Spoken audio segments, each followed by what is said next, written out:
premier niveau qui est un peu celui qu'on a abordé ce soir. Esquissé ce soir, c'est une réflexion de fond sur les rapports entre islam, laïcité, etc. Mais personnellement, je voudrais me situer sur un autre niveau. Et je voudrais prendre une comparaison. Pour ceux qui connaissent un peu l'histoire de la religion chrétienne, vous savez qu'au 5e siècle, il y a eu des déchirures terribles qui ont fait couler beaucoup de sang. Aujourd'hui encore, il y a des grands débats théoriques pour rapprocher les différentes confessions, qu'elles soient protestantes, avec toutes leurs écoles, et chrétiennes orthodoxes.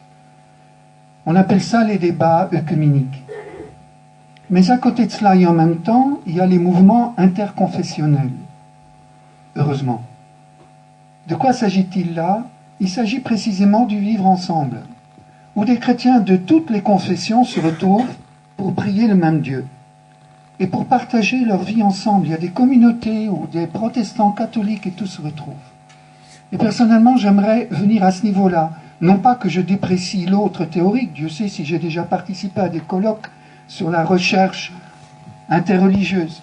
Mais je crois qu'au niveau ici, pour nous, c'est surtout cette convivialité, de pouvoir vivre ensemble, de reconnaître en chacun un frère, et de laisser les colloques discuter plus loin comment théoriquement ça va se résoudre.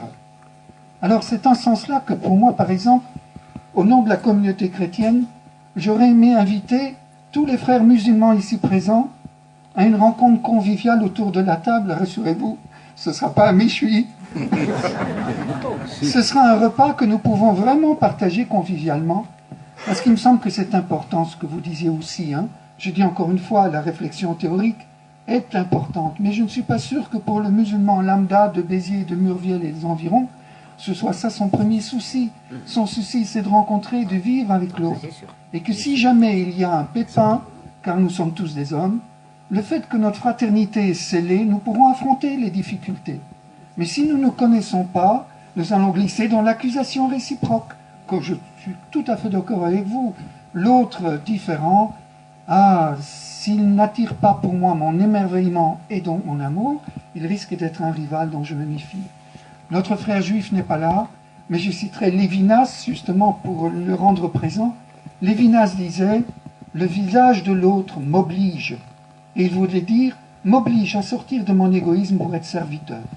Eh bien moi je vous dis ce soir, à vous l'imam et à votre communauté, je me considère comme votre serviteur parce que vous êtes un frère en humanité. Et c'est ainsi que j'aimerais qu'on se retrouve ensemble pour partager une vraie fraternité, qu'on la scelle. Et puis après, la théorie nous aidera à avancer sur un autre plan. Voilà ce que je voulais dire. Bravo. Bravo.